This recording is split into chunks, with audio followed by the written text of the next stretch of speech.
Very, very fun. And the fact you've mashed it with like the little it's coordinated. It's like you know what you're doing. Like this isn't your first rodeo. I have stood here being cold many, many years in a row. How are you? I haven't learned your lesson because I'm so cold. And I really should have planned more in advance of that. But you know what? I'm wearing thermal top. Oh. What I needed was like leggings on an It's been really hot in the leggings. But you're still, are you feeling okay?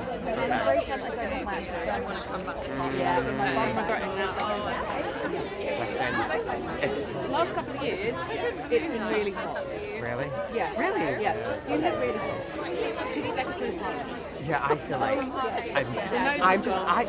like, my nose is going to be matching the carpet. Like, this isn't professional. I need like finding some like concealer or something just to like give it a bit of a dab. It's so bad. Oh, you're my people. I'm with Adam Pearson today. Oh yeah, okay, he's with a different man. He's also yeah. presenting with Coleman Domingo. So if you want, I could bring him over. That also is yeah. good. Yeah, perfect. We've got AP, Reuters. Yeah. Lots Fun of pictures. fact. He sounds amazing. It's very funny. Such a great work. Yeah. Oh my god, yeah. In my old job, I used to work with the finance person at Reuters. Like tech. Yeah. Tiny boy. Amazing. Will he want to talk to us? It's a big question. My love. Exactly. I think he'll do as much as he can.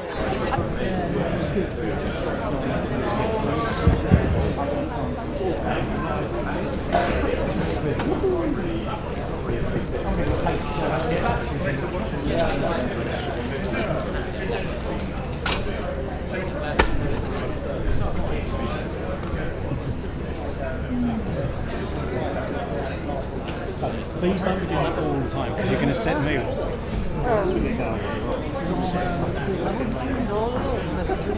Really early morning.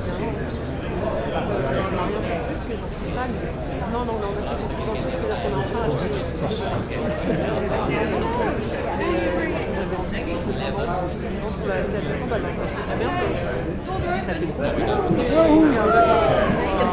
Can you close them? Yeah. Do you know what he's got? So he's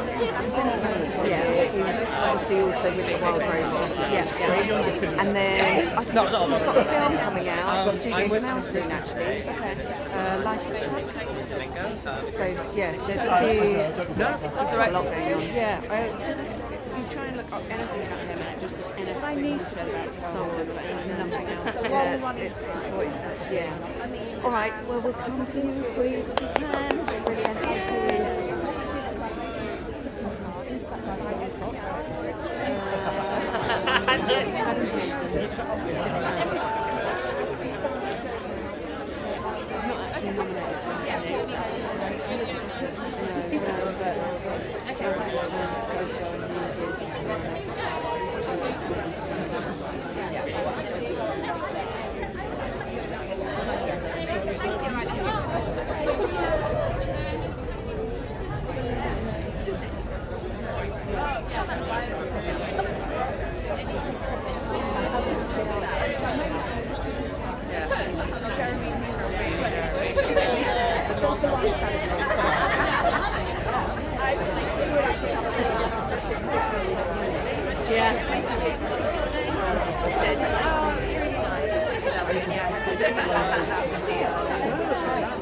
It's always weird when you guys don't know each other.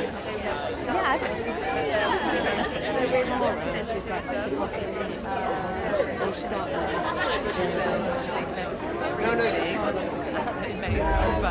No, the methods, yeah, but they're going. No, it's something to do with international bank, retail organic, whatever. Yeah.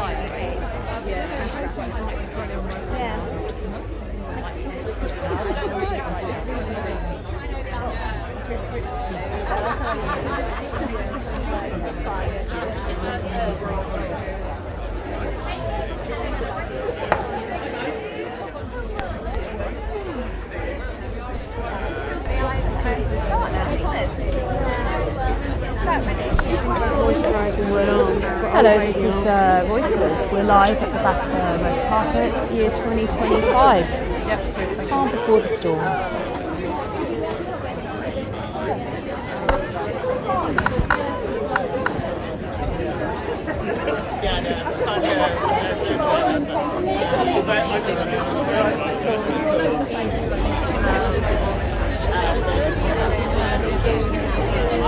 Well, no, they're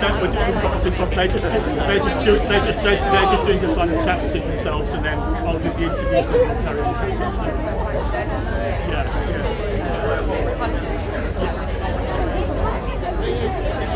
Interviews is a kind word. It's covered up with a big pan. You really feel, what's that like? Do you make up all your own lines?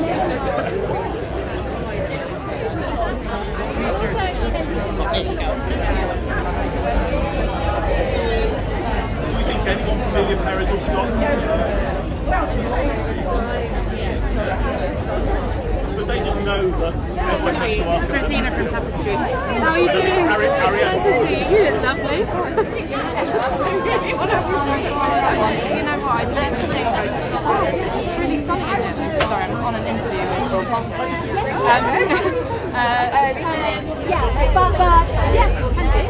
If we're passing, if you're free. No, I didn't think so.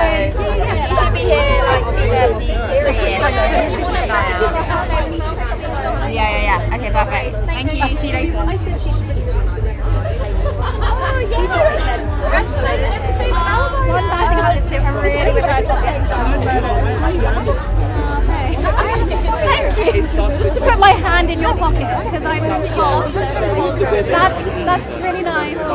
This is I love it. The bows. I love it. Sorry, that's all. Yeah, I know. How are you? Have you been workshopping this? There's so many faces, so many people. Who do I think is Dorothy? I don't think it's anyone.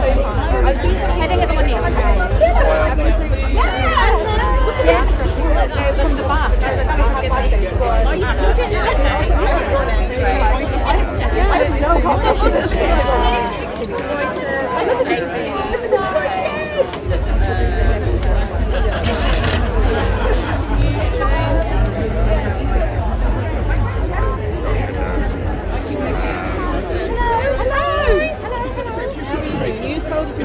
Please tell me you've got a code. You're out here longer than me. I have. I just. Put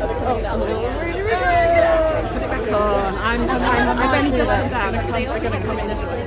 Right, we're going to bring Sarah and Jane. Is Barbara Broccoli? Yeah. Not for us. She's not a car gang. Right. Whether she is with the studio. She's very nice. Okay, don't know. She's a VP, but they don't know. We just on this bit we do the CEO and the chair. The chair, so we don't ask them.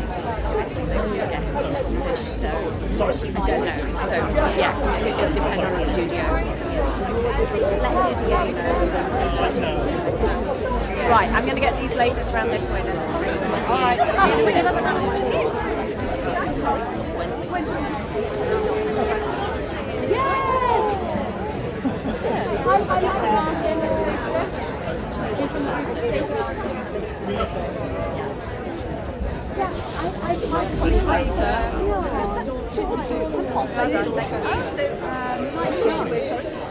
With the film. Oh no, I mean in general it will be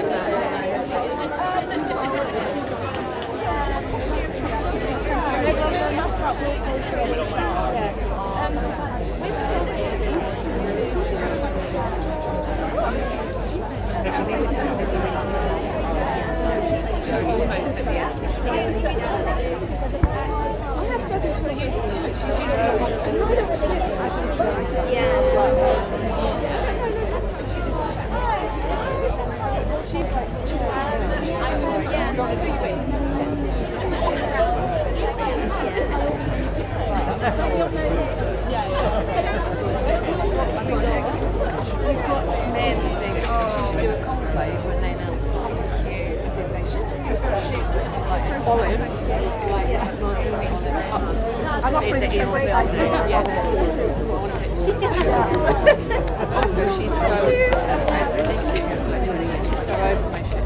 She'll just be like, what stupid idea have you got there? I'll be like, wow, you've seen it on the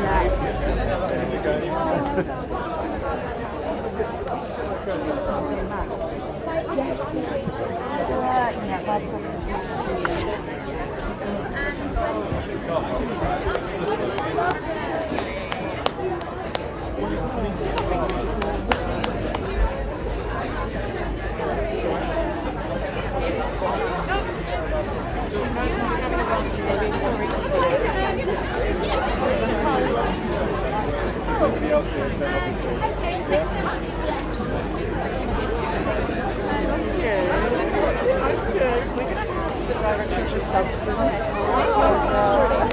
Would we be interested? Okay, amazing. Baja.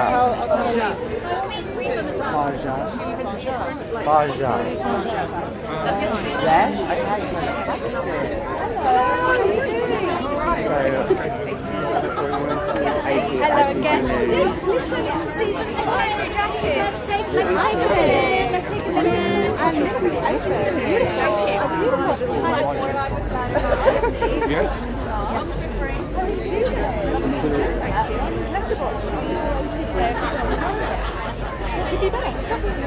Thank you very much. I'm re-wearing, because we're Sustainable Awards, I'm re-wearing a vintage Westwood dress. Really nice to see it. Well, being out of rock. This is the question as a patron and a fan of your feed in general. It's exceptional. Am I going to remember them right now? Well, actually, so the man in the white suit, This lady, one of my favourites. really genuinely. I need to know this stuff. Because it's Don't mind. At the moment. Alexander, you can correct this. Trying to get passwords. Okay, you can get a password of this lady. Help me a huge amount. So he was an Ealing comedy guy. The Man in the White Suit, if you haven't seen it, is a masterclass in kind of comedy and thrillers and sort of structure. Then there is also Point Break. Bigelow. To have my kind of gender diversity in there with my female directors. I even have the phone case of the Point Break kind of scene by scene colours. I'm that nerdy. And that's my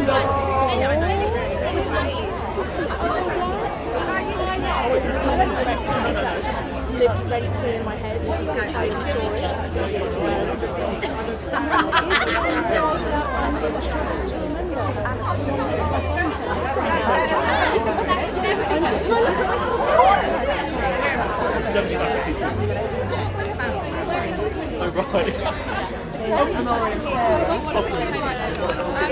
I mean, 80 years. Because E.T. is actually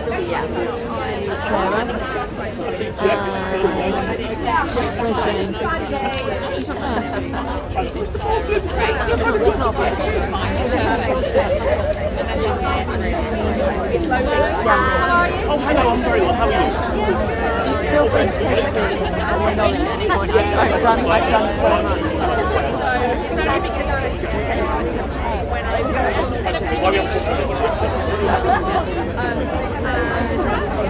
I kept it. So yes, Annie.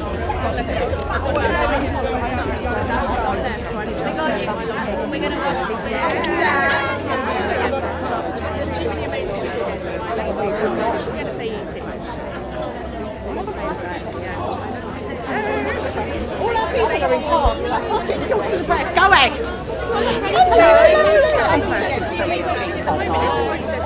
Oh, you are pushing my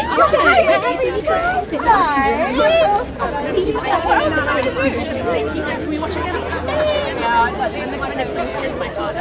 That man is giving us lots and lots of lots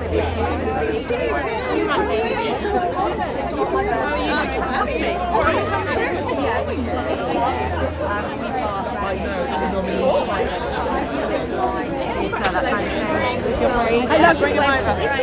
Yeah, we know it. We get it. He made its way through. For anything, what do you think its secret is? I think its secret is it's a thriller. And Giving them the car phone number.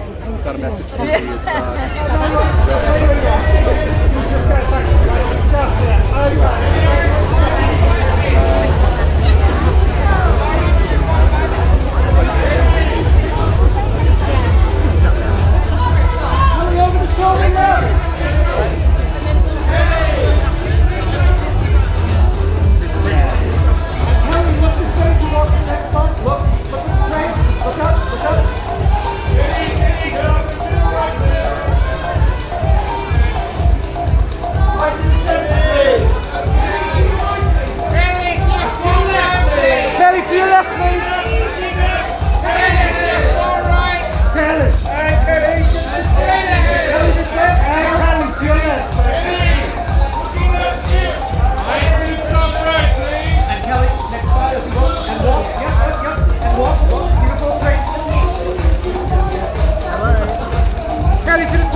Kelly, back to the top. Kelly, stop here, please.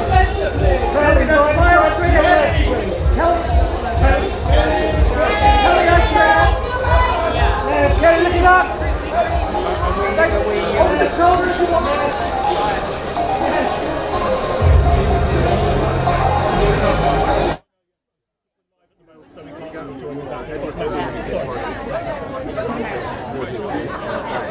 He was actually, he's from Patrick Melrose. He's got involved in the Conclave and he was all over the map promoting Alpine. We kept traveling. Oh, do I? Yeah, I'm sorry. He's tireless.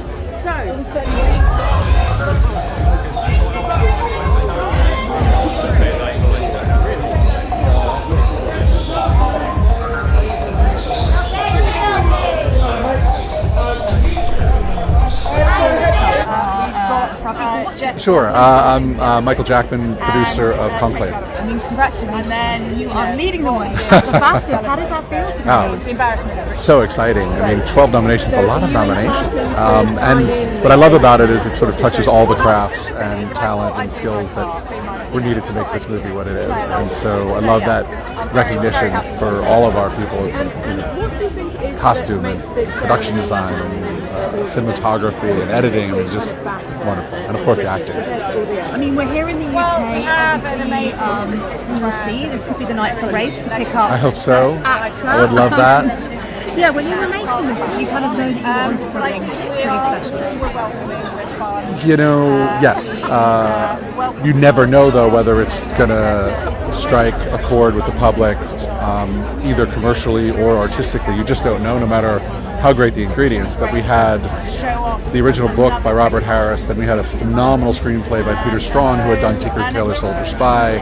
Then you have Ray Fiennes and Edward Berger, and then the rest of our cast, and Rome, and we're building the Sistine Chapel, and so you have these phenomenal ingredients, but it's a little bit of a miracle to make a movie, and then for people to really embrace it is another little miracle. And so you hope, and you feel like it's all possible. Definitely. I have a little bit of a question for you related to just thinking of the fire that's gone on in Los Angeles. Yeah. Do you do much filming in LA? Haven't done much filming in LA recently, but there certainly is lots of filming in LA, and it's we were in Los Angeles for the Golden Globes that Sunday. The fire started Monday, and it was very scary for everybody, and also with the tremendous winds, it's like, okay, what's going to stop this from just being devastating all throughout LA? And it was so devastating to the areas that were hit. Family, I mean, friends who lost homes, and awful. I mean, they're doing an amazing job of of planning to rebuild, of raising money and helping people, but it's a lot of lives ruined. And in terms of, I'm sorry to hear that I had friends and colleagues too, but in terms of more productions being made in LA and making sure that still happens, what are you kind of doing? Is there something in your mind when you're doing? Well, I think ultimately the state of California is helping with that.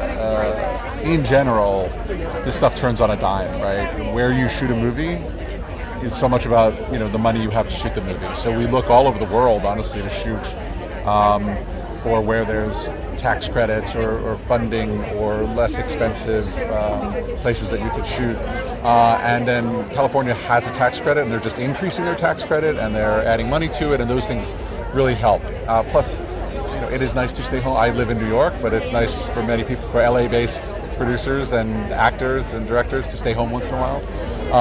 So those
She's in the brutalist.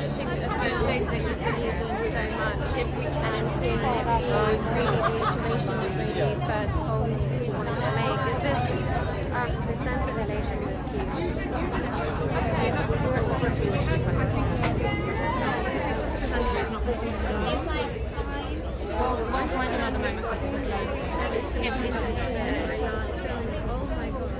I have the conclave composer later if you're interested.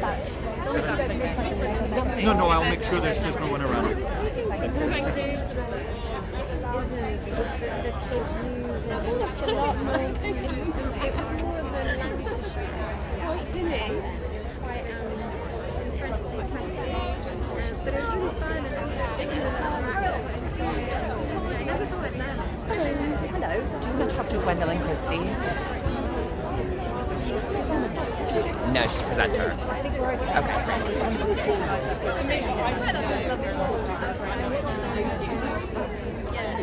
Hi, I'm Sarah. Good, how are you? Yeah, really good, thank you. Congratulations. What an amazing film to be part of and to be here during the Oscars. And how have you found this kind of side of things?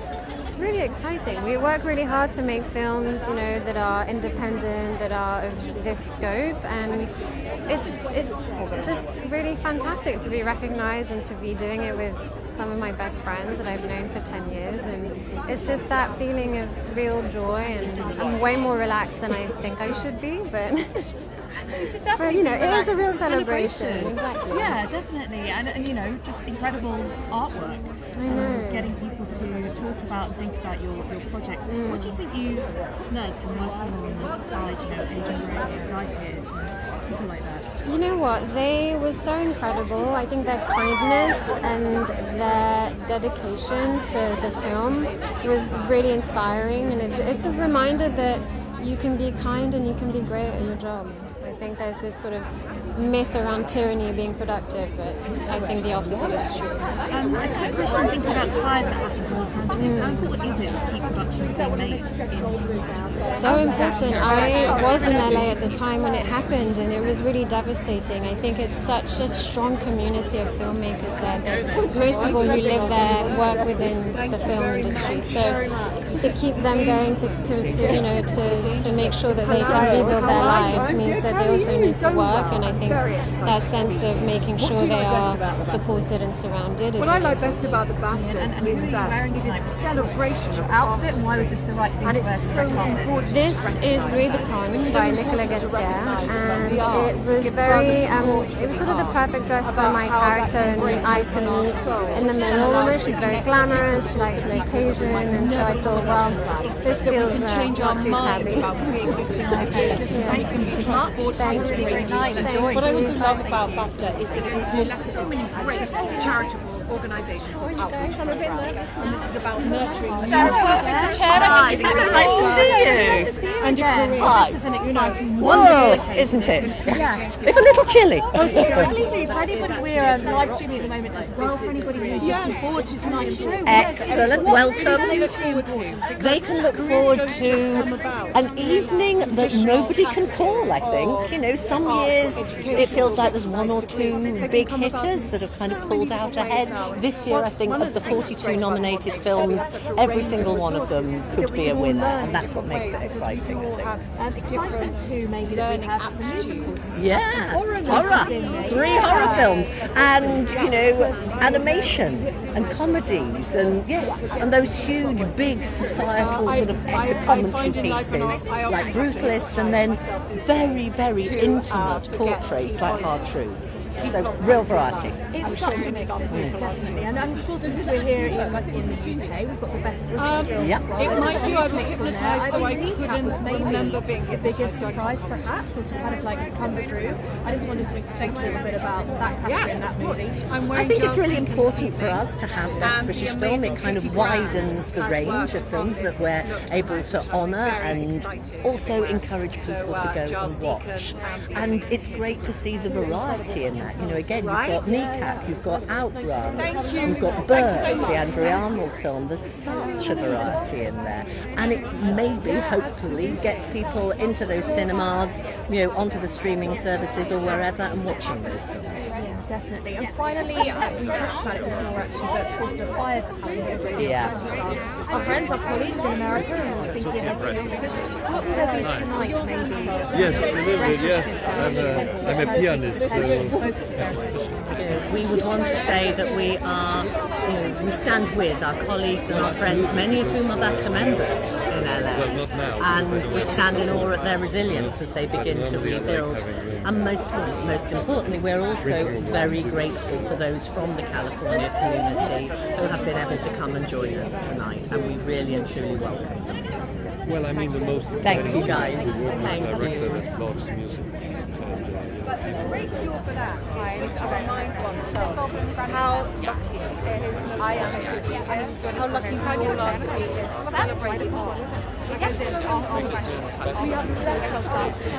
You're like, I'm going home. Can I So, really transcendent from our circumstances, transfer joy into understanding other people's experiences, life experiences, and it just had its own very Tell me, what can we expect from you coming up in 2025? Wednesday season 2 coming soon. It seems like a lot of people would like it. So I might film myself on my iPhone and put it on my Yes, well, we are working already on the next one. What is the next one? Well, the next one is called The Ballad of the Small Player. And it's working. Well, thank you very much for joining me. Congratulations and enjoy yourself. Thank you so much. Thank Stay you. warm. I will. Yes. Thank you. Hi. Hi, how are you doing? I'm good. Hello, I'm Sarah from Reuters. Lovely to meet you. Holger, nice to meet you. Yeah, we're out live. I just wondered if you could just introduce yourself for our people who are watching Yes. our live stream. Well, I'm Volker Bertelmann. I'm the composer of Conclave. Composer of Conclave. Congratulations. Yes, thanks. This is the film that leads the way here at the BAFTA. How exciting. Yes. Are you enjoying this award season journey? Oh yeah, absolutely. I mean, it's always fantastic when you are, you know, acknowledged and when you have a long journey with colleagues, with your, you know, with the people from your film, but also with other composers, which is also wonderful because you hardly meet other musicians and other people from your craft. And so it's an enjoyable process. It's very tiring sometimes because you have to travel a lot, you know. But at the same time, I love it. And doing a movie like this, a thriller, a fast-paced thriller, it's quite different from Edward's previous movie. I mean, you know, we're artists, we want to do different things. Yeah. What are the challenges of creating a score for something that is actually quite fast-paced? Well, I think it is not only a thriller. It has it needs in a way also the sensitivity of, you know, making space for questions about the world, about questions about belief, for example. And if you overpower that with thriller music, then it becomes very quickly, you know, the dynamic range is not You should see my wife. is maybe sometimes too big. Really? So you have to find a sensitive way of propulsing elements that are propelling in a way, or creating tension. And that was maybe the most difficult thing, to create these moments where you feel like something in your stomach, and you feel uncertainty in a way, So true, yeah, I thought that too. I thought those things. Listen, I've got a bit of an off-topic question. We're also doing a fashion story.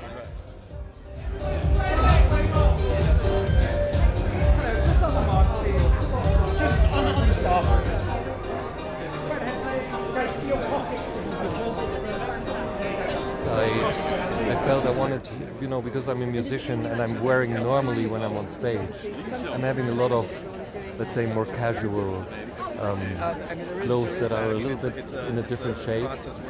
And I had always a very traditional tuxedo, but I never felt very happy with it. So I was looking for something for men, which is not so easy. You feel good in. Good for you. Thank you so much. Enjoy your night. Thank you so much. Thank you. Thank you.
Choosing the right red carpet outfit is important. Why have you chosen to wear what it is you're wearing today? Maybe not that is an awfully good question. I found what I thought would look nice. I am not good. We in animation, well, I'm not going to speak for Jeff. Me in animation, we are people who don't like to be out in public. That's why we do what we do. That's why I draw and I don't act. So I hide myself away. So this is unusual. Yeah, so we do our best. I do my best to look nice, and hopefully it works. Listen, congratulations. Rob got amazing for best animation. This whole award season journey that you're on, how's it been? I keep describing it as it feels somewhat out of body. It all feels very surreal and overwhelming, but in a very positive way. But it just is it's incredible. And again, to Chris's point, we're used to kind of just being off on our own, doing our thing, making our movies for 3 years at a clip, and so getting to do something like this is not something that we get to frequently do. And when it happens, it's very, very exciting, but also kind of it's big. It's big for us. What were you animators? Is it competitive, or are you looking forward to chatting to your other fellow animators who are here tonight? Oh my gosh! You know what? It's a big family. We don't all stay at the same studio. We bounce around and go from studio to studio as well. So they are all our friends, and everything that they are doing, we encourage and we are interested in, and we learn from each other. Like everybody, discovers things and finds new ways of doing things, and we inspire each other. And their success is our success. Everyone's breakthroughs kind of help all of us collectively move forward. So we are always rooting for each other. Just thinking about the production, do you think there's enough production still being made?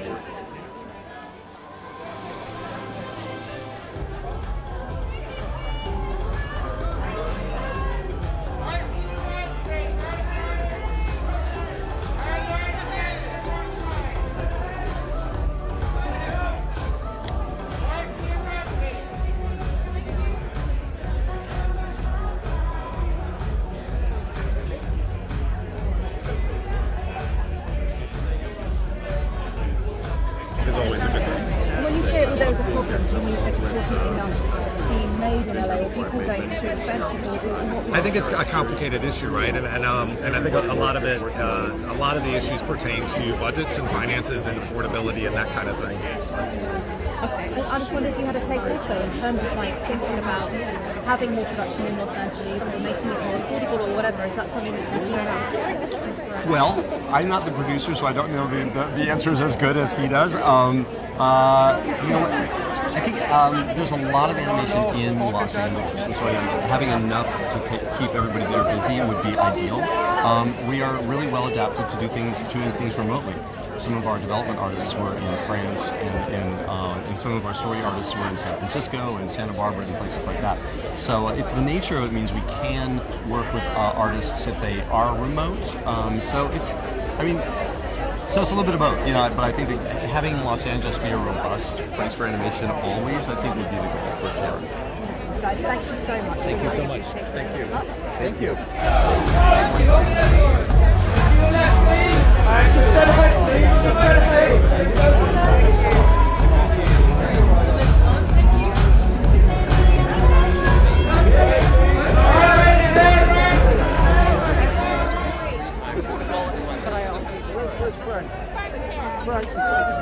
Frank, give you a microphone. I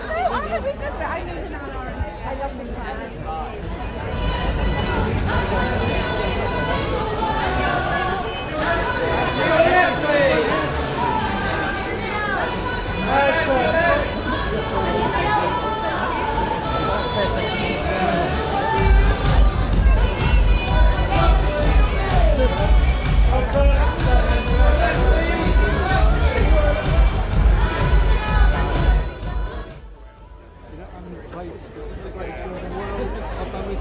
And they always suffer. So I'm really, really pleased that we've got this category. Families seeing stuff together is so important. Those bonding experiences, and I don't even know where to begin talking about this. Michael, how important for you to see your story created like this and recognised? Yes, because it happens to be a really great film. I've had plenty of films made, a lot of great films. So to stand on the red carpet like this and say what I really mean, which is this film touches hearts and minds in a way that Jeff, to the left, please. Right, guys, this side. Jeff, stay ahead. To your left, please, Jeff. And to your left, please. Top left. Straight ahead, please. Straight ahead. Jeff, solo. To your left, please, Jeff. And Jeff, to your left, please. Top left. Jeff, straight ahead. One is at the same shot. And Jeff, to your left.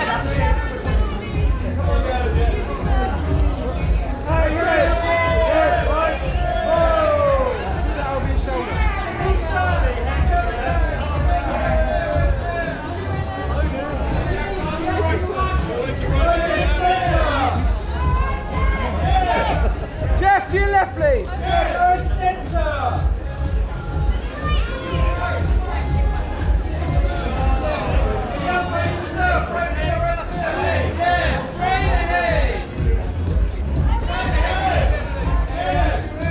Jeff, to your left. I see the eye.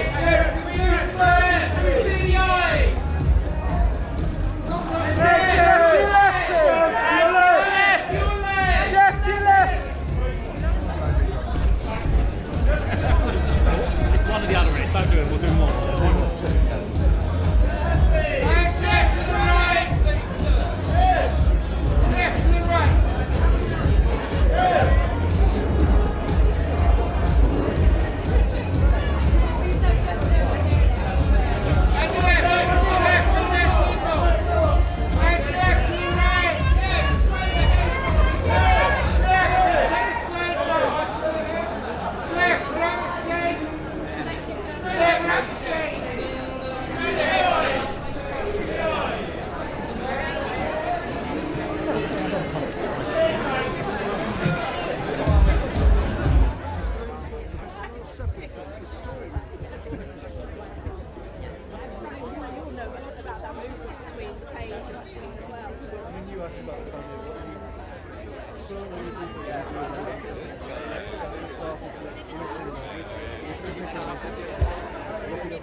It shows that it's appreciated by people who know film, and that's really for me it's just very fun.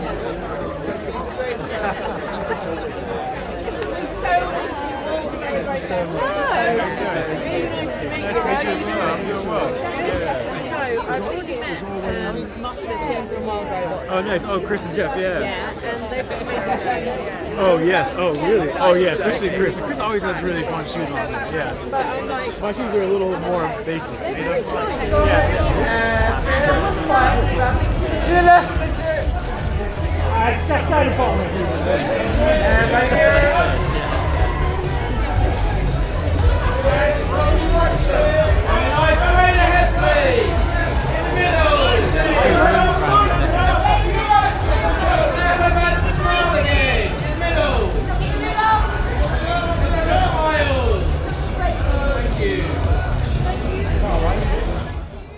Congratulations, a great animation and a really great category to be part of. I just wondered if you could speak to that a little bit. It's the first time we've had that. Yeah, it's wonderful that after I've got a category for family and children film.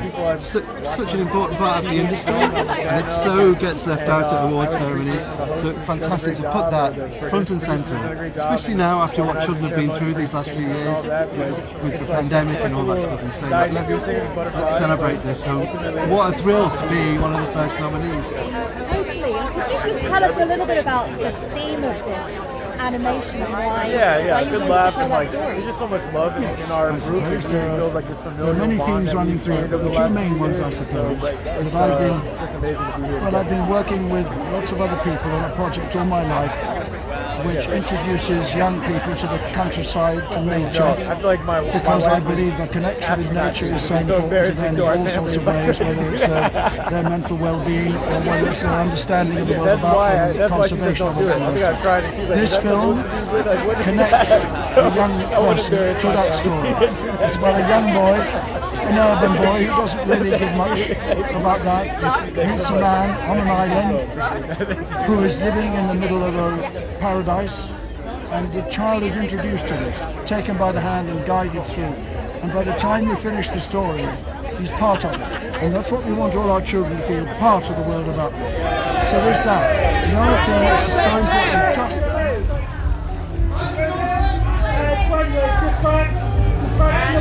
and to your top left, please. And back to your left, please. Brendan, look it up. And to your top left. Over the shoulder, Brendan. Over the shoulder.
Left, please. Stacey, over your shoulder, please.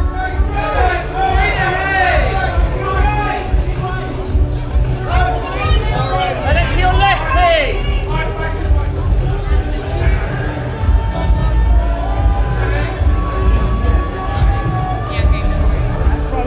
Top left, please, right.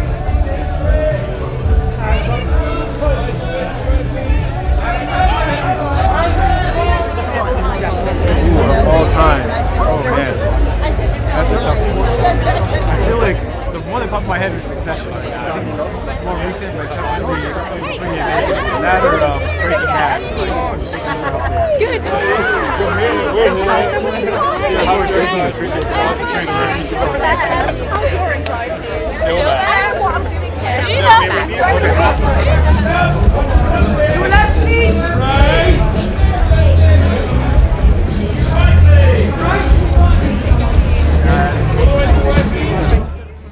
They've never been on one of these red carpets with me, so they're having a great time, and yeah, it feels like a fun celebration. Yeah, definitely. And tell me about like the importance of a BAFTA award.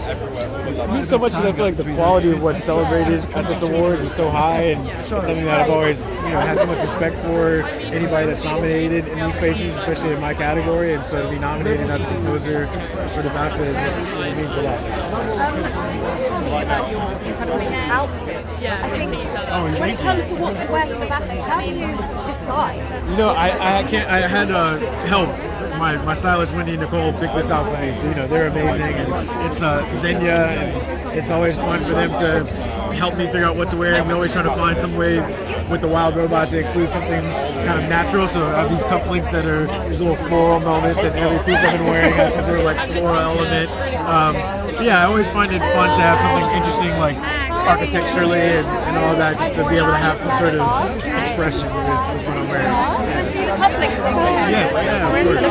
What is special about these? Mainly the floral aspect. I feel like every outfit I've worn to a red carpet so far has had some sort of natural comment on flowers or the environment or nature, just because the Wild Robot has so much of that in the film. Yeah. Look, enjoy. I hope you guys have a great time. Thank you so much. Nice to meet you.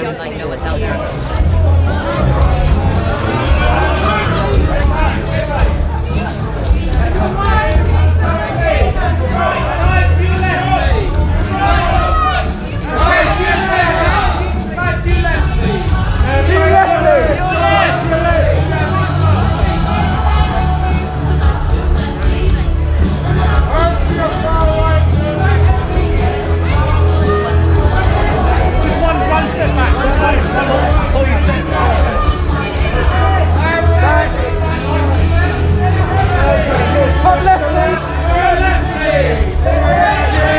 Top left, please. Up to the top. Up to the top.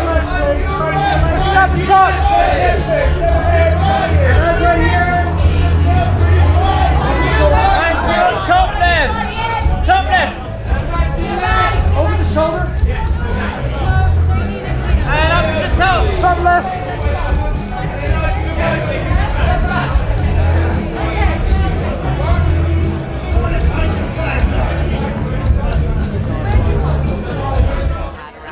I loved Nick Boys this year. It just blew me away. That and The Brutalist are both this year incredible films. When I was younger, Lost in Translation had a huge impact on me. The Breakfast Club had a big impact on me. Clueless. And I also really love Hunger and Shame by Steve McQueen. So that's a few. More than four. Yeah. Okay. Thank you. Guys, thank you so much. Thank you. Thank you so much. Bye. Hi, ladies and gentlemen. It's really nice to meet you both. Congratulations. Thank you. Yes. Incredibly important. Thank you. Being up for a BAFTA in the documentary category, just tell me how important that is. It's so incredibly important because so many of my favorite films growing up wanting to be a documentary filmmaker, so many of my important films were nominated and have made it to BAFTA. So to be here with our first film after 10 years of making it is truly a dream come true. It just means everything. Such a global community, right, supporting this film, so that means a lot. 10 years, congratulations, that's so impressive. I mean, what I'm going to preserve, I'll do it for real at some point change some project, or I hope to. Yes. So many well-rounded themes in this film, but specifically the visitation practices that happen that continue to harm our families.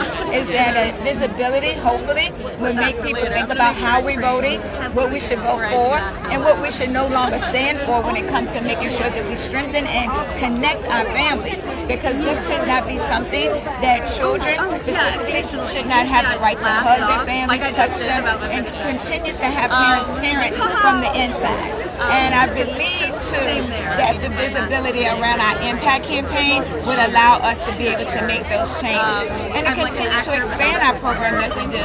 Just because it's in Virginia doesn't mean that it can't be everywhere. And so we're really excited that the film is allowing people to think differently, really outside of their box. Yes. It's an amazing film. Thank you. A quick question, we're thinking about the fires that happened in Los Angeles and just reflecting on the films that are made there. Is it important to you as filmmakers to make sure there's lots of production in Los Angeles? Is that a Yeah, I mean, like now when we can choose like where to go, I think that a lot of people should be thinking about shooting in the States, what we can do in LA. There's just so many friends of mine have just been sitting and not being able to work. The last 2 years has been really hard, and now with the fires, of course, it's nice that this conversation started to bring things back home and do what we can to support each other. Thank you.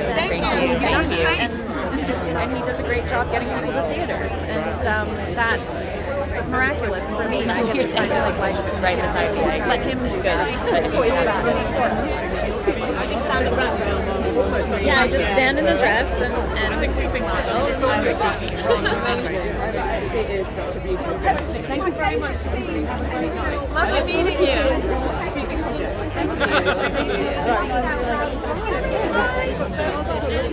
Yes, I'm Angela. Yes, Dorcas. How are you? I hope you're good. Hi, good. How are you?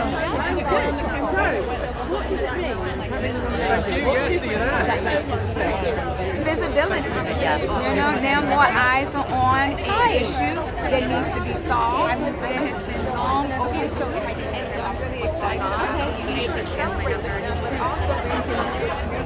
Hello, how are you doing? I'm Sarah from Reuters. Hi Sarah, nice to meet you. Here we are on BAFTA afternoon. Tell me what I know, I don't even know what time of day it is. I know, I keep saying good evening and I'm like, morning? Afternoon. Yeah. How does it mean to get a BAFTA nomination? Why is that significant?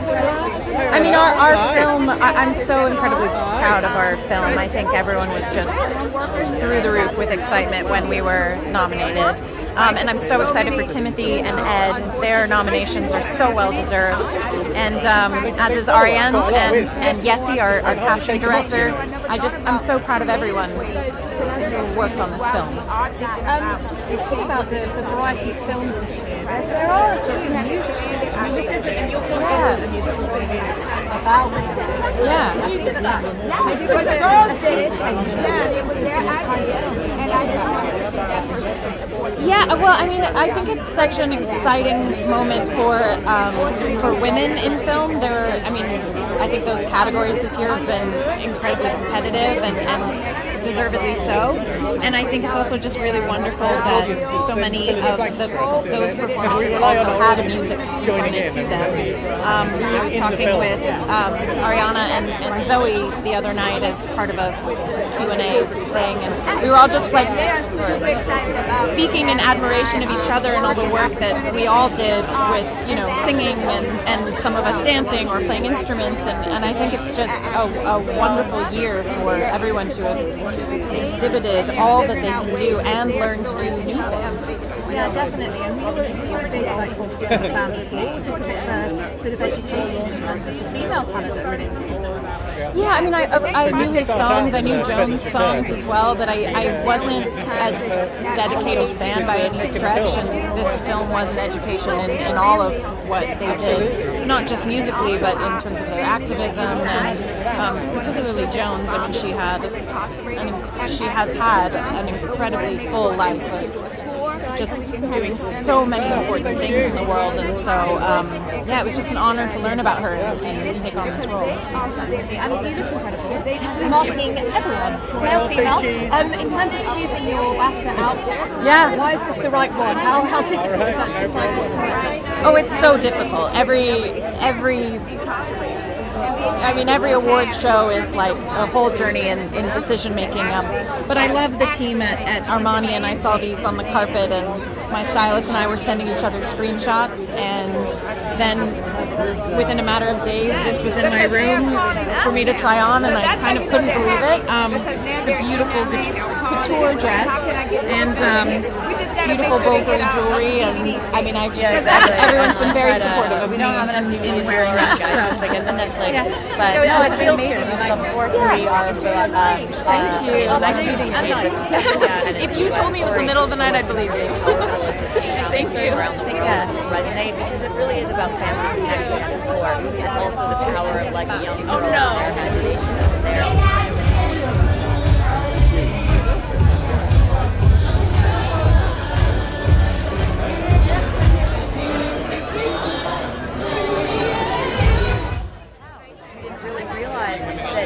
Touch meditation was so important in children, and there's the impact that the moms and the kids are going through at home. So I think it's very much a global issue, and hopefully a lot of people can, after the BAFTAs especially, know about the film and it can serve impact all over.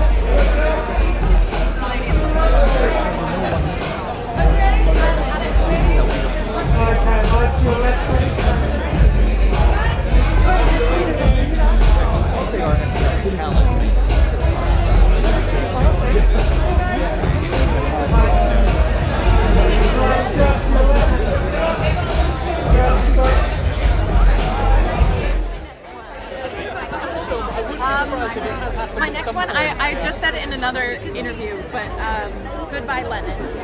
I absolutely love that movie. You learn a lot historically, and also it's like romantic and fun and heart-wrenching and beautiful. Shaun of the Dead. So good. These are all just like...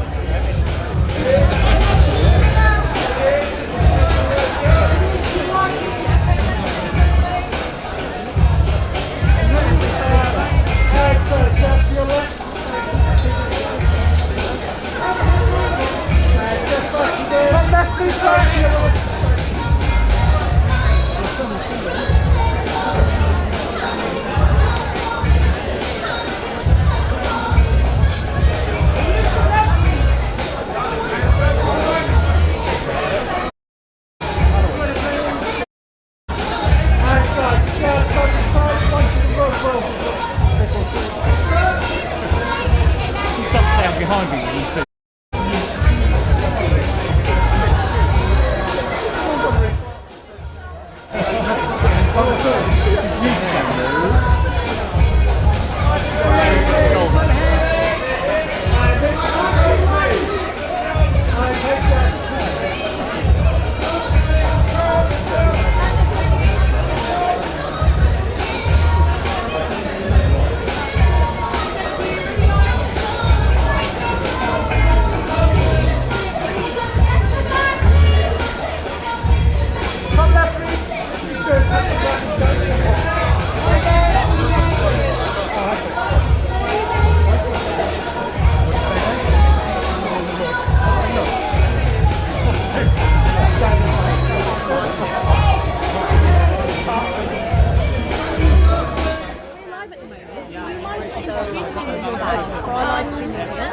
I'm Karan Kandari. I directed Sister Midnight, which is up for Best British debut. Oh, no. Don't worry about it. I am Sister Midnight.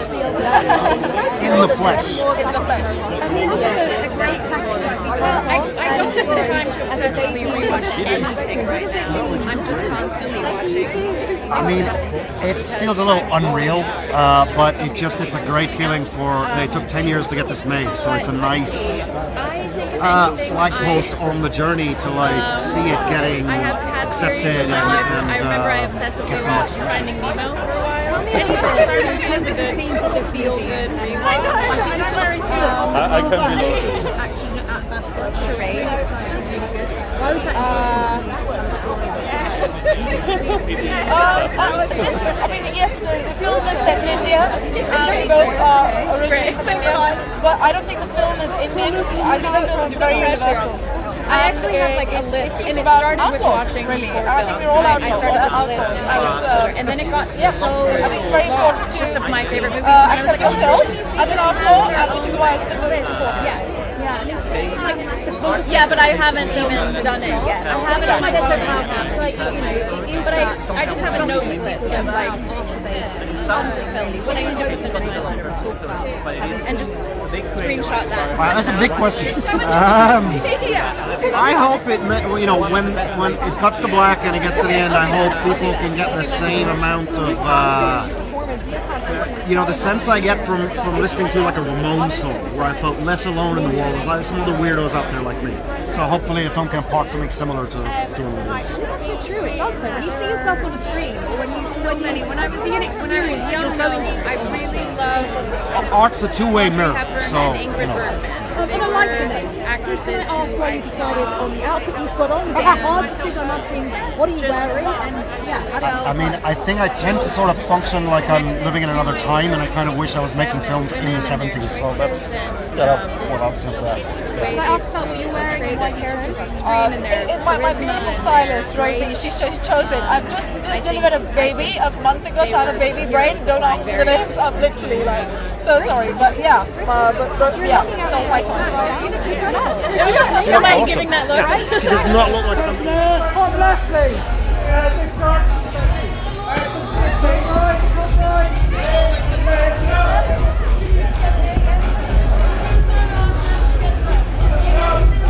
And come to this way. Straight ahead, please. Straight ahead.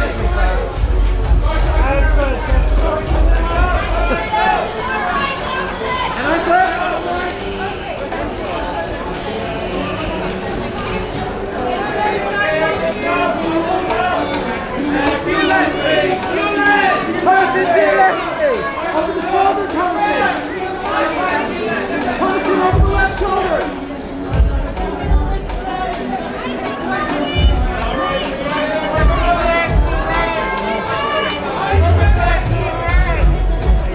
Top left,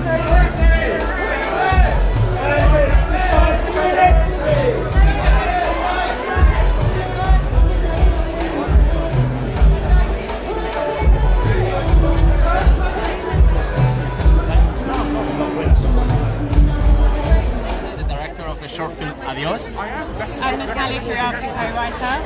I'm Bernardo, the producer. Thank you. That's a nomination. Just tell me, what does that mean for you as a creative, the amount of people that might see this film? I mean, that's possibly the most important thing. I mean, short films are not like super trendy, so this exposition is super important for us so that the film and the story that we try to tell gets to be seen. So, I mean, that's a great gift as a filmmaker. You want to share your story, and this is a great opportunity, to get more visibility. Sure. And what do you hope people maybe talk about after they've seen this film? I think it's a story that everyone can relate to, whether you're we're all children of someone or we have children, and I think that relationship with your parent or your child is something that everyone can sort of universally understand. And me personally, I'm a mum, so working on this film is really lovely for me, because that pull that you have with your child and them leaving the nest is like something that I don't think it's spoken about a lot, and I think it's a nice thing to be able to speak about with people. And I think if at the end of the film you take your phone and call your parents, it's already a good achievement for us. Yeah. You brought your parents with family with you. Who's supporting? I mean, No, my daughter. I've got a photo of my daughter in my bag, so she's sort of with me. They're watching from home. Yes. They're cheering. Yeah. Well, guys, I hope you have a really great Thank you. Thank you. Oh, thank you so much.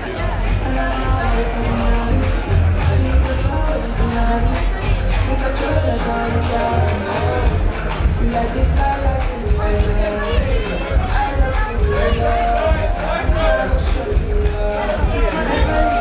Lefty, top left, please. Lefty, top left.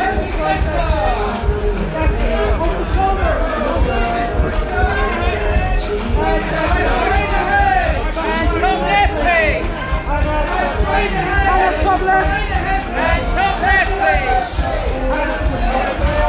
And top left, please. And a top left, please. And a top left, please.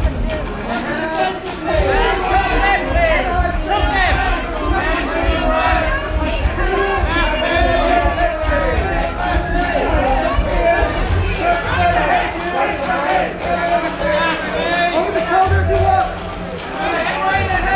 Jessica, top left. And up to the top left, please. Jessica, top left. Jessica, this way. And to the next one, top. One last ball. And Jessica. And on to your right, please. And on to your right.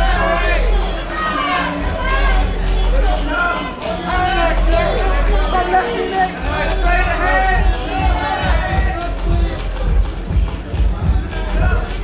Top left, please.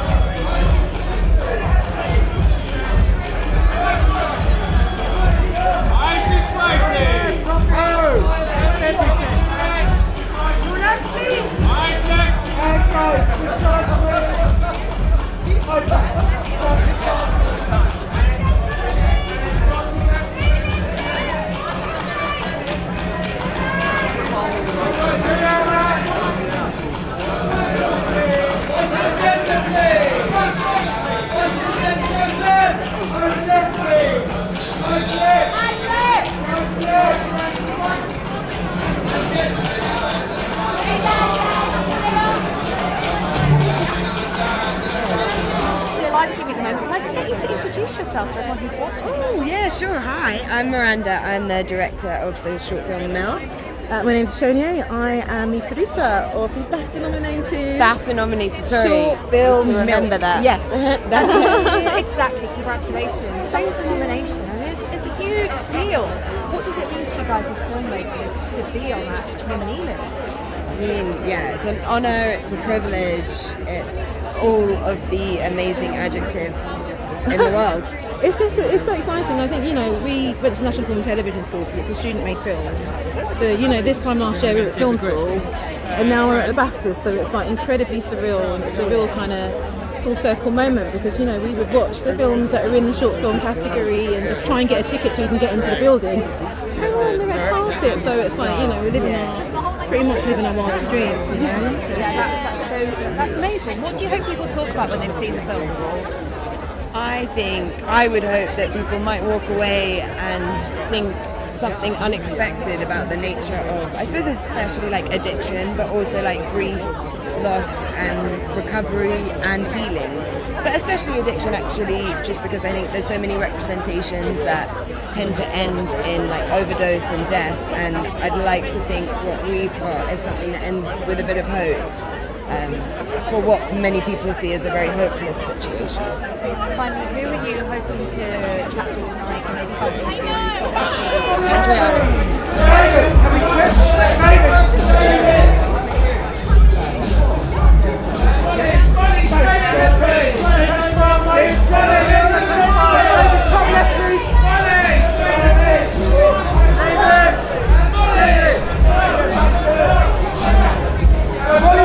Left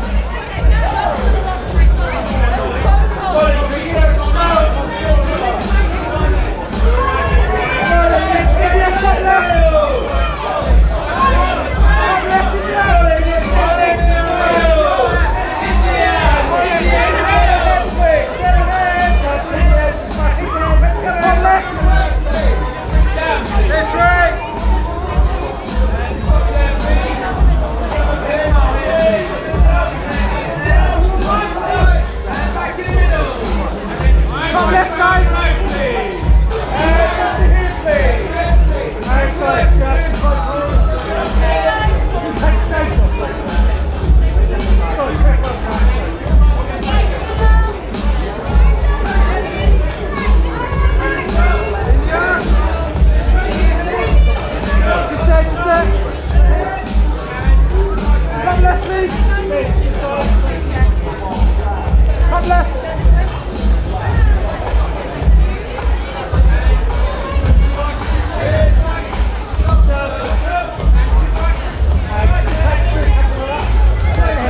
Top left, you're out. You're out this way.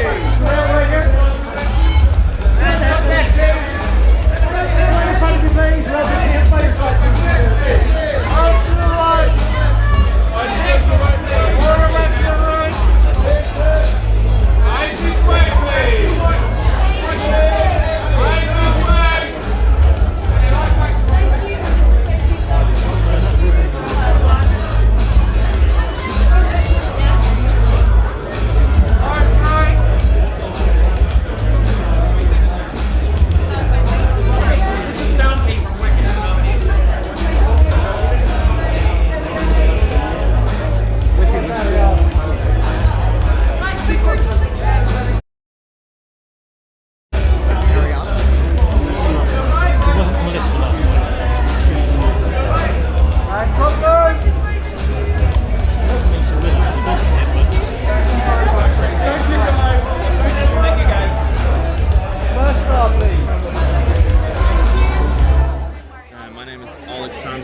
I'm an actor from Ukraine. Wow. Okay, so tell me, what does it mean for you guys to have a BAFTA nomination, especially given everything that is going on right now in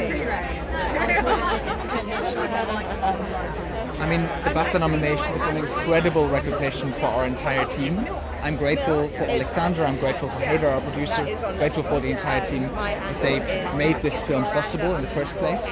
We had an amazing festival journey, and of course the nomination is an incredible recognition. And we're very, very, very grateful for that. Tell me what you hope people take away when they watch this film, the conversation that you hope they have afterwards. You know what? For Ukrainian people, this story is not not special, yeah. Because every Ukrainian knows many other stories, horrible stories. Many civilian people knows, but I think for people from Europe, it's very important. Even when we're shooting this movie, I felt very motivated, yeah. And also, 5 days before we started shooting this movie, my friend died in the war, and yeah, I didn't have any chance to. I had to do that, so yeah, it's very important, and it's a great honor to be here with you. Because yeah, yesterday I was in Kyiv, now I'm here talking with you. Yeah, so. It's important to keep that conversation going, and like you say, to have the positives, to have the joy, despite difficult things that are taking place. How do you feel at the moment in terms of what's going on with you? Are you feeling hopeful for the future? I hope so.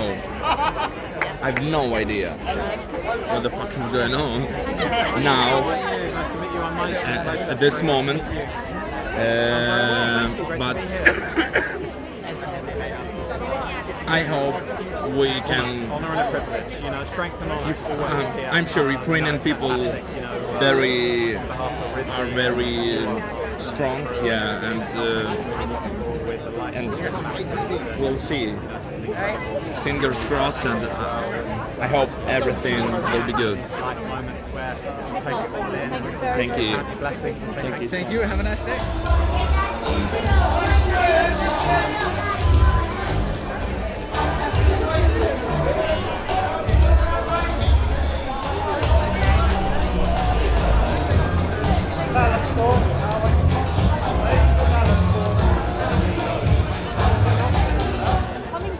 like this, being part of an event like this, why is getting a BAFTA nomination, do you think? What's this so important for you?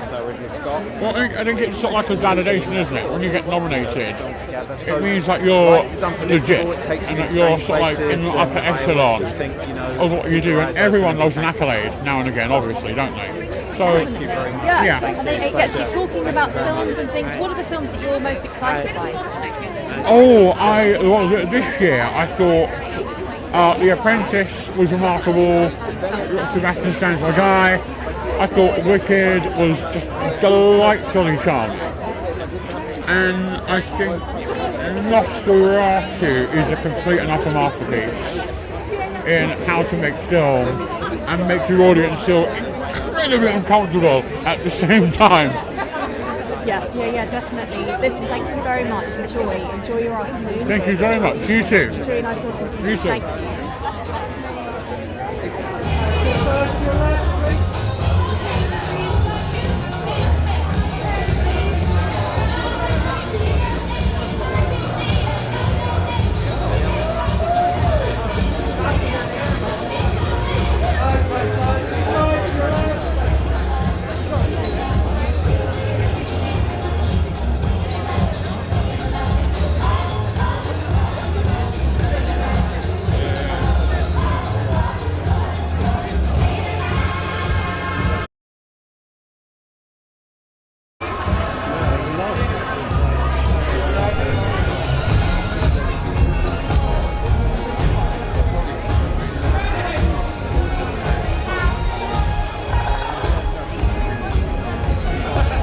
Is this one of your cassettes?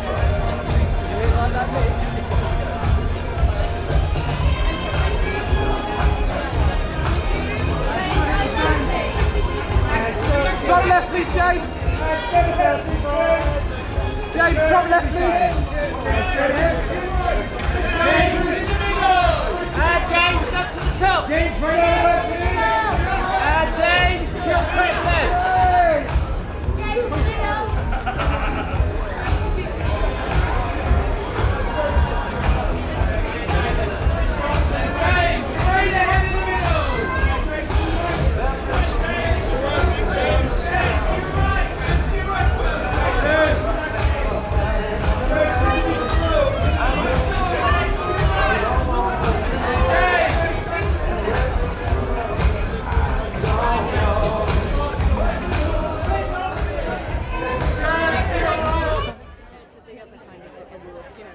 I mean, we're right smack bang in the middle of it. I think, it celebrates storytelling, but it's based here. There is a nod to British film. I'm looking into the whole culture of filmmaking, and that adds its own layer. We know how good the Brits are at making amazing entertainment, and how may that rank. New things on the promotional tour. Yes. I'm so happy. How difficult was it to make? Not difficult to make. It was actually one of the smoothest, most experiences.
Good, how are you? I have just got here, so I'm mingling with you. I haven't seen anyone yet. We're kind of come straight in to chat with everyone and take some photos, and then hopefully when I get inside I'll be able to bump into some people. What do you think of the mix of films this year? We've got Conference, Sonora, you know, it's such a big mix. It's wonderful. The substance. Yeah, it's wonderful. I think we're moving into this amazing time in cinema where there's so many original stories and they're overlapping and there's so many different genres and some are mixing genres. It's really, really exciting, and I really hope to watch this for longer than please can I ask, how do you choose what to wear for an event like this? What are you wearing? I am wearing Versace today, chainmail. How do you choose? I have wanted to wear a Versace chainmail dress since I saw them on the runway. And that's a few decades ago when they first started doing it. It's like a signature. I guess like on any given day, I'm just choosing a vibe. I kind of wanted to feel cool, and I wanted to feel classic, and I also wanted to feel sexy, and got it all in one in this one, so thanks guys. And what does winning a BAFTA mean? Everything. I think it's really, it's like a marker. I know when I won, I felt a shift in terms of my confidence, and I also, you know, in terms of eyes on me and the requests that of auditioning and stuff, it did change. Having said that, even if you don't win, you've still won. People have seen your film and they've said you're worthy. So, you know, the trophy is really cool. I've always some on my shelf, you know, dinner parties, it has been passed around. But, you know, like, I think win or no win, we're all here to celebrate film, and as long as we keep that as the main focus, that's the most important thing. Thank you so much. Yeah, Enjoy. I'm editing a film I made with Colin Farrell and Tilda Swinton in Macau, China, and I think I'm going to be done.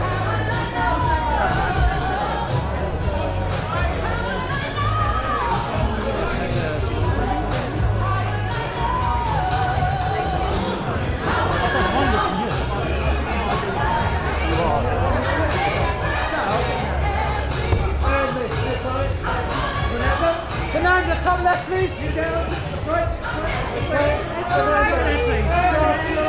Fernanda, top left, please. Fernanda, top left.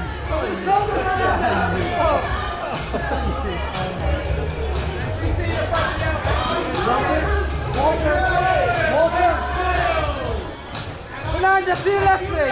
To your left.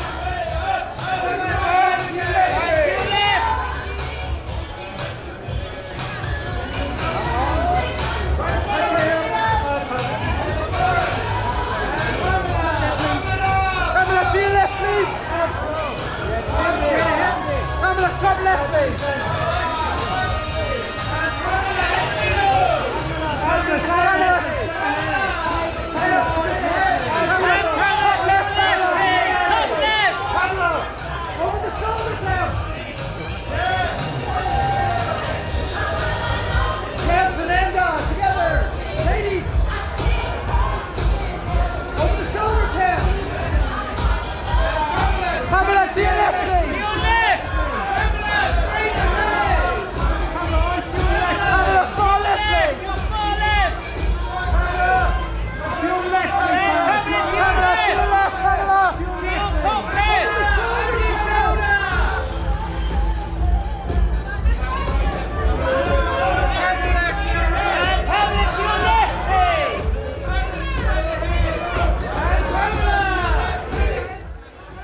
Yes, hi, I'm Michael Pruss and I'm one of the producers of Gladiator.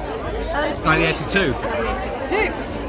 Being BAFTA nominated, why is it important? I mean, it's such an honour. I mean, obviously, you know, you grew up watching the BAFTA and, you know, knowing how special it is, and, you know, real privilege to be here today representing Gladiator and Sir Ridley Scott.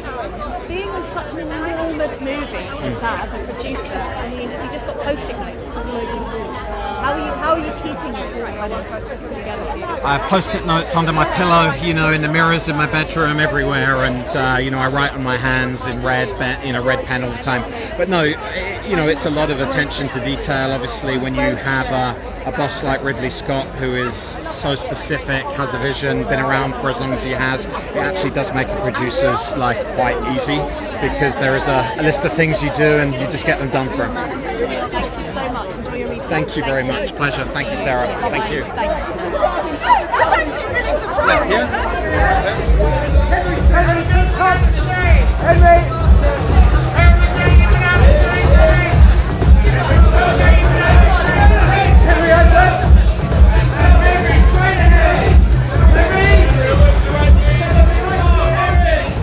Top left, please.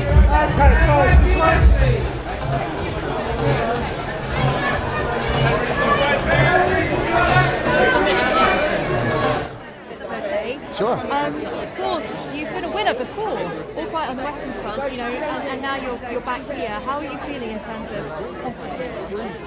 How am I feeling in terms of confidence? Oh, confidence. So you want me to answer this in German? Das ist einfach wahnsinnig schön, nochmal hier zu sein. Wir waren letztes Mal hier mit Im Westen nichts Neues und Confidence, also Vertrauen ist. Darum geht es nicht. Es geht nicht darum, gewinnen wir oder gewinnen wir nicht. Natürlich will man auch einen Preis mitnehmen. Ich freue mich, wenn vielleicht ein Teammitglied einen Preis gibt. Aber wir freuen uns einfach, hier alle wieder miteinander zusammen zu sein, zu feiern. Das letzte Mal haben wir uns bei den Dreharbeiten gesehen und jetzt nochmal zusammenzukommen, hier heute Abend zu feiern, ist ein ganz, ganz schönes Geschenk. What drew you to tell this story? Obviously, it's based on a Robert Harris book. What was it that drew you in about this particular thriller? And you know, whatever, getting inside what goes on with the Catholic Church. German or English? English. Okay. Well, it drew me that I felt like we really had a chance to tell a political thriller that took us into a world that we don't know much about. We've seen it maybe in Washington, we haven't seen it in the Vatican. So I felt like, okay, this is a great opportunity to make a movie like that. But on a deeper level, I really got drawn into by Rafe's character. That he plays his inner turmoil, his inner journey that he goes through, from doubting his faith to finally feeling a kind of a liberation and finding a step towards a confidence and being able to walk into the future. So that inner journey was really what drew me to the movie. I like this character, I like this journey. Can I just ask very quickly, how do you decide what to wear to an event like this, and who are you wearing? Well, it's wonderful. To decide what you wear is we can just wear a dinner suit, so that's very easy. And I was given by my distributor, a wonderful suit by Laura Brianna, and I love wearing it. You feel very, very confident. Like $1 million. It's your night, you're leading the way, so go, be confident, have a great time. Thank you so much. Really nice to meet you. Thank you. Thank you. Yeah. I thought so too. I want to do it every time with this film.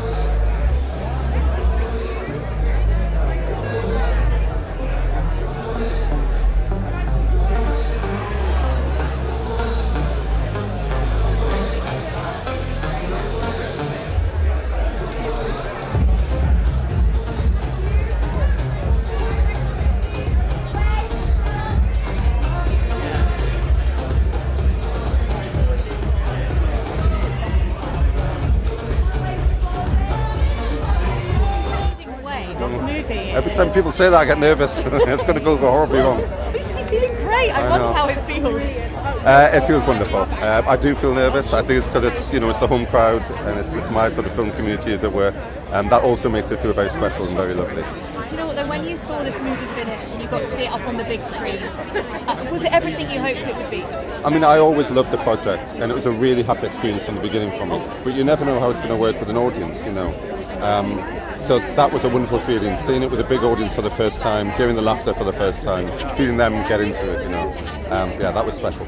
And I guess sort of like revealing what goes on, something behind closed doors, like with the Catholic Church. What was it that drew you towards doing the project? Well, I mean, Robert Harris, who wrote the book, he's always writing about politics, and I think he always finds an interesting angle to come at the politics, and that was what this was. It was a political thriller, but in an arena that we're not used to seeing, and it made everything fresh again. Yeah, I really enjoyed it. Oh, thank you. Congratulations. Don't be nervous. Go and have a great time. I'll do my best. Thank you very much. It is right down the line. It first of all, it means so much because we recognised it anyway.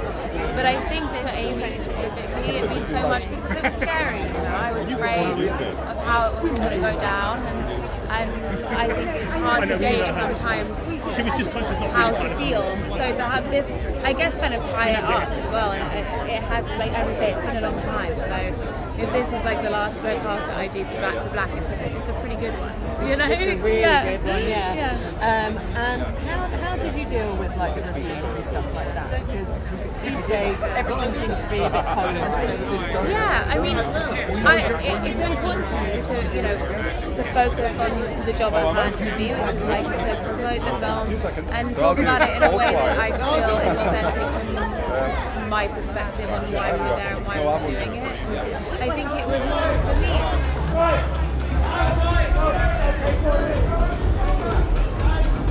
Top left, please, Stephen. Stephen, top left, please.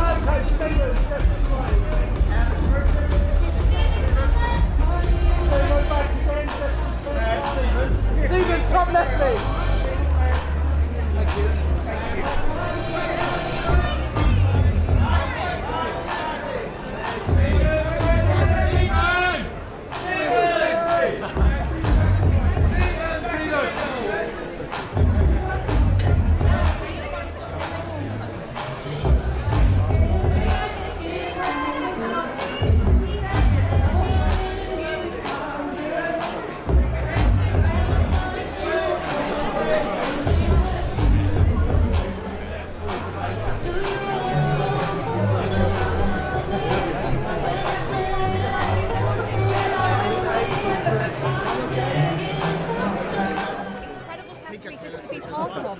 How are you finding this journey? It's so exciting. It's so Isn't it good? amazing to be here. Yeah, You know, I I mean, know, I think the thing about this job is that it's very sort of job to job to job. You go from one part to another part, and you just hope that something's landing and it's sticking. So these moments allow you to kind of take a breath and feel, proud and happy, and it's a really, it's an honour. It's a real honour. Playing Amy Winehouse, you've done so many different roles, and now you're just talking about reflecting and thinking about things. In terms of the impact that had on you, embodying a real person, how did that feel? What's doing a lasting impression? I think the lasting impression, I think what I learned from Amy specifically is she was such a vivacious and tenacious artist specifically, and if I could have learned any lesson from her, it's to be truly authentic in what it is that I do, and commit to it entirely and not be afraid of what the product is going to be, but commit to my own craft. And I think that's an amazing lesson to learn from someone. You're in some really great campaigns. Yeah, is there an industry WhatsApp?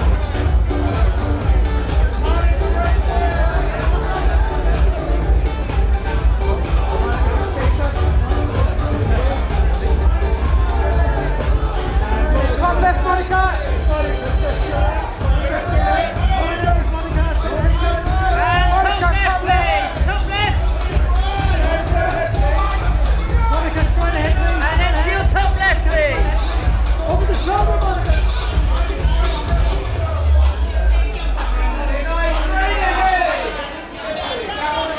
Monica, to your left, please. Monica, to your left, please.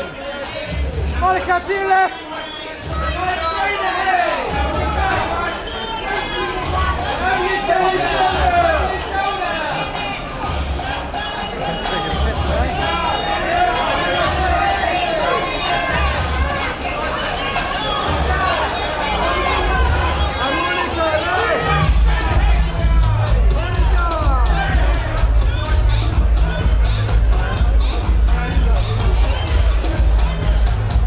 Come left, sir.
And Greg Guidar, co-writer and director of Sing Sing. And producer as well. Oh, and producer. Get all those titles in there. Yeah. Well, welcome to London. And Thank you. Congratulations on your nomination. What does it mean to be up for a BAFTA? It's a tremendous honor. I mean, this is, you know, the taste, quality of films that are recognized here. It's to be part of the legacy of the BAFTAs is tremendous. You know, I think we got a little bit of heavy heart because two of our co-nominees were formerly incarcerated. Were denied entry into the country because they had served prison time. And it goes against the grain of everything that they put into their characters and what this movie stands for, the way that they lead in their communities. You know, I think the reality is that for most of the world, if you serve prison time, even though you come home, it's a life sentence. You know. Well, it's interesting. Yeah, you're right. That shines a light on that. Maybe there's going to be a wider conversation. Do you hope maybe that people think actually there's some change that's needed there? We hope so, because a lot of the damage that's been done to the conversation has been done by our own industry through stereotypes that have been perpetuated about people in prison and the labels that have been put on them, and that does damage not only how we think about people in prison, but what we think about them when they come home and how we perceive them. And so it does seem like we're all reassessing a lot as people and opening up conversations that have needed to be had for a long time. And so we do hope that some measure of change can happen, and they can just be seen as people who've changed and grown and are incredible leaders of their communities, like these men are. Well, we'll see. It could be a big night for Coleman. Yeah. We'll see what happens. Yeah, Are you looking forward? Are you going to have like a bit of time to hang out? I hope so. I mean, that's been one of the special things. I mean, he's one of the busiest men alive, and so the time that we get together is at these award stops. And but it's always like, no matter how much time we have, you know, he always finds you, the way he holds you, the way he looks you in your eyes, and the love is very real between all of us. And we're so tremendously proud of him too. And hope to celebrate him tonight. On a bit of a different note, thinking about the fires and things that have gone on over in Los Angeles, which we're super sorry about, and the colleagues involved, how important is it for you to film in Los Angeles to make sure that that's still a destination? Is that kind of on your mind? We've never made any. We live in Texas and have never really made films out there, but a lot of our friends and colleagues live out there and film out there, and it is important. It's a wider problem within the United States in general, where it's harder to make a film there for a lot of different reasons, and so. But it is very important that like our industry not get gutted and lost, and that's something that's very important to us. We can't solve it on our own, but we're trying to find ways to make it viable for independent film to survive and thrive in the United States. So why has it always been tricky to film in Los Angeles? That's a bigger question, but if it's always been a sort of We're probably the wrong people to ask, but you know, we do come out there all the time, you know, because that's where the epicenter of the business is, and you know, all of our representation there is there. The studios are based there, and so to imagine that it's not an industry town in the future, like I can't imagine a world that LA isn't the entertainment capital of the world, you know. So I think we just all need to do is again. Right ahead. And senior.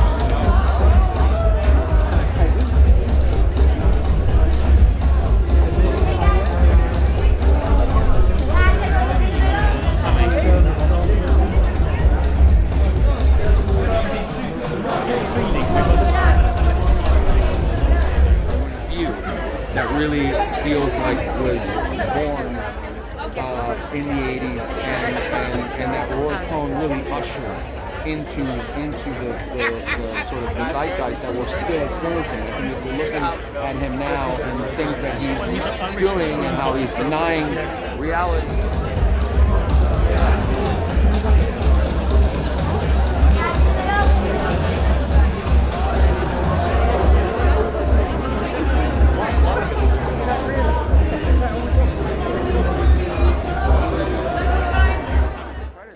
has to reinvent himself every decade.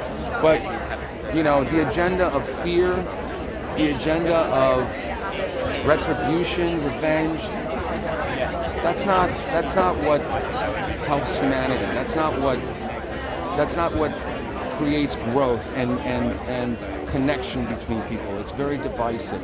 So. Look, you can't help but get there, right? As you're talking about it. But I think it was important, and I have such a respect for Ali Abbasi and for all of our producers who've gone out there to try to make this movie. And by the way, fairly, I'll say that fairly. We really went and looked at all the things, even the things that he was doing at the time that appeared pretty good. There was ideas about New York City, bringing it out of the slums of the 70s. There was an idealism. He was on the cover of many magazines here. He was being interviewed by Larry King and Oprah and all of these credible people, right? I mean, so we're not denying that all the allure and all of his character, but we're also including the things that we all know as well are very true about him. And the goal is to experience this person and walk away and see whether you feel you've understood something else or not, and it's about the understanding. That's what we're after. And the love from the Oscars.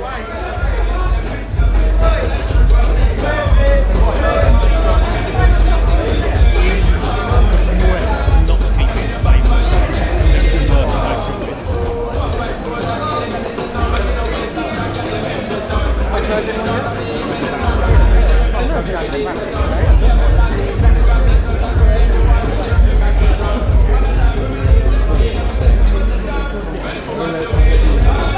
Top left, Sophie. Get ahead, please. Hands on the top left, please.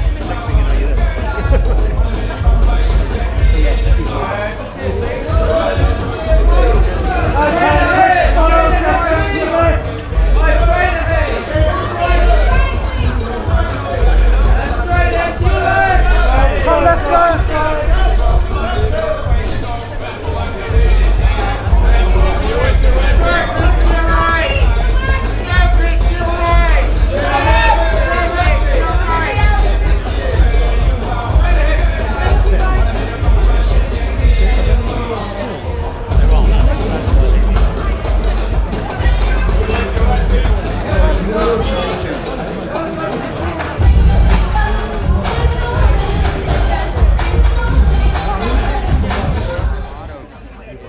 Things that I wasn't aware of until much later, especially growing in a system where people were oppressed and fear was a driving factor. I mean, watching my parents kind of grow up and stand up to communism and look at search for a better life and have to be able to have the freedom of speech, true freedom of speech, not selective.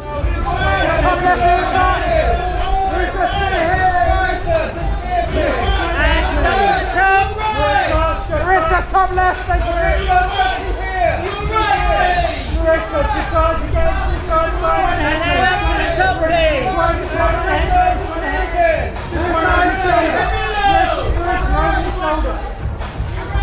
Over the shoulder if you want. And eyes straight ahead, please. Eyes to the top. And eyes up, please.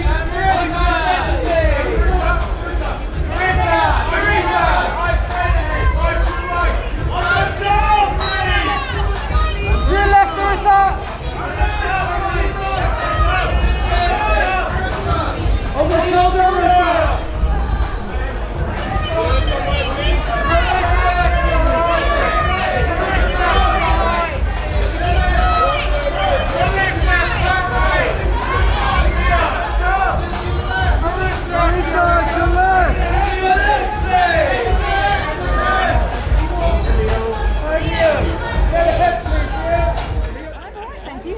I'm okay as well.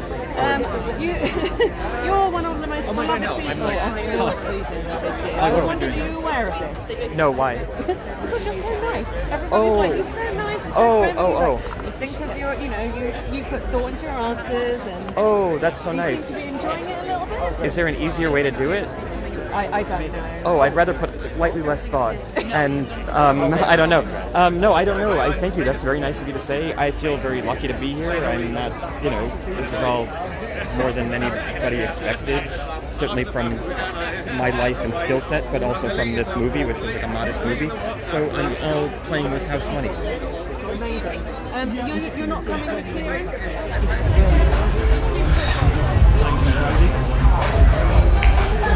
To your top left, Megan. Good. Right ahead, please. Megan, straight ahead. Megan. Megan, right here. Megan, top left, please.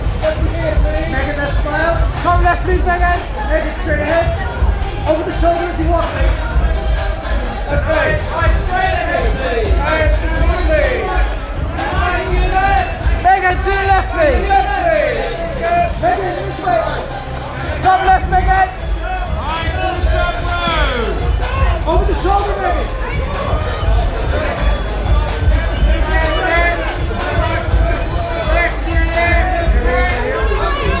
Top left, please. I was going to be here for the last 2 weeks, but I was surprised that I was asked to be here. And, I don't know what else to say except I'm very lucky that we're here, and half of my cast is British, so I'm glad I'm glad that they were our link to this country. When you say you're surprised, you mean maybe like a film like this, getting this kind of recognition, is that what you're Well, yeah, the movie's super small. It was made for like $3.5 million in Poland, off the grid by not like one of the major film companies. So we're lucky. It's rare that like a movie of this size gets this kind of attention, and I just try to remind myself that it probably is not going to happen again, which doesn't mean to really indulge in this experience. It just means to let's say not put too much value in the reception of a movie rather than just try to stay busy. You're getting to do something a little bit, more art house type film. Yeah, I mean, as an actor, I do art house movies and big budget movies, and to me, it's not that different as an actor because you're there doing your same job acting, but directing a movie, I couldn't even imagine what I would do with sets, and I couldn't even imagine what I would do. My mind just doesn't go there. How much do you love directing? Yeah, I like directing. My skills are really writing and acting, and then directing feels a little bit like I'm just trying to kind of protect my scripts, and it feels a little bit like doing air traffic control, and so I'm trying to maybe find how I could be a little more creative as a director. The movie I'm directing now is a little more styled, and I'm just trying to push my skill set. Would you be happy for Kieran if he wins? Yes. Kieran, I'd be happier than Kieran if Kieran wins, because Kieran really just puts no emphasis on recognition. He really just is such a great actor, and then he forgets about it and doesn't want to be praised and all that. It's unusual. Yeah. Thank you very much. Thank you. 偷偷告诉大家，我最近发现了新法宝 Royal Face 逆时奇迹系列，它有活肤露、全效精华，还有精华霜。尤其我皮肤比较偏干，所以我非常的注重保湿。保湿做得好，肌肤自然烹饪。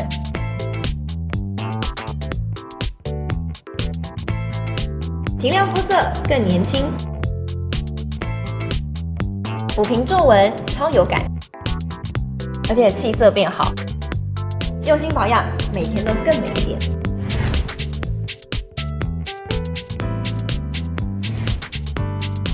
美吧！